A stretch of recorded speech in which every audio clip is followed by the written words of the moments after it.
So if you've been playing 7 Days to Die for any length of time, you've probably found you're thirsty quite often. Your characters are often really thirsty, and this means you've got low stamina and can be a real problem in the game, which is a nightmare.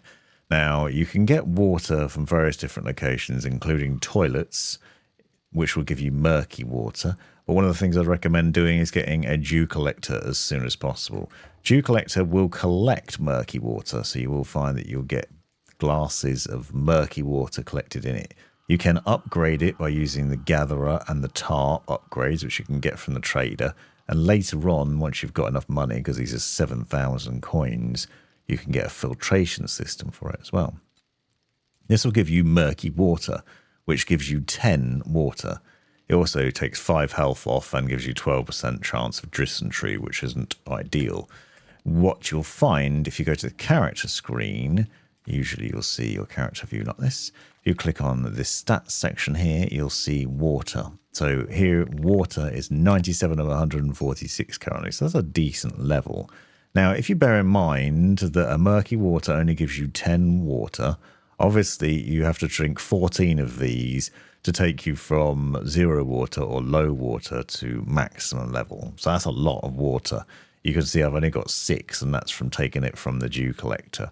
Now, you might find some in the toilet, as I said, or maybe a water container when you're out and about, or some other storage facility, and you could drink that. But you obviously have a chance of dysentery when doing so. It could give you 12% dysentery, which then means you can't retain water, and you're also losing food, so that puts you in an even worse position. So what you want to do is you want to build a campfire in your base, and from there you can then turn the murky water into a standard water. So you just need a murky water, you need wood to turn your fire on, and you cook the water until it becomes standard water.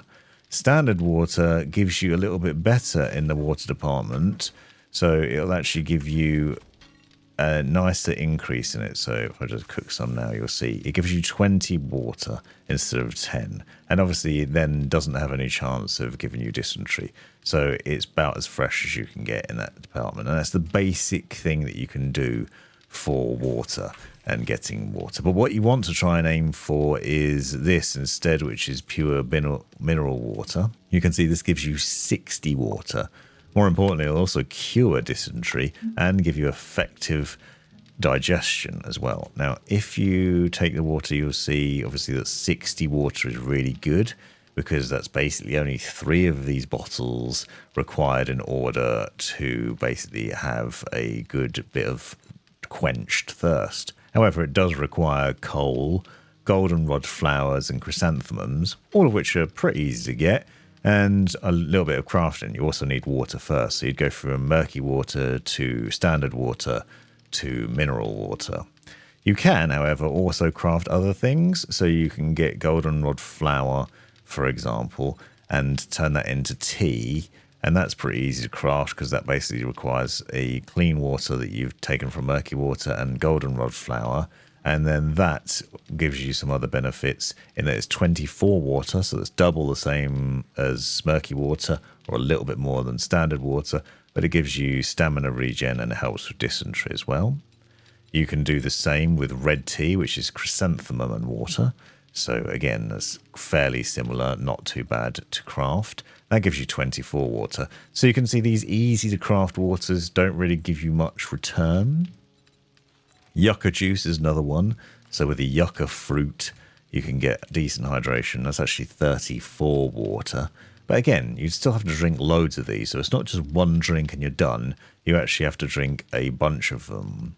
Coffee also only gives you 24 water, so it's marginally better than a standard water, but it does give you the stamina boost, so it might be worth doing. Now, obviously, some of these you need to read books in order to be able to craft.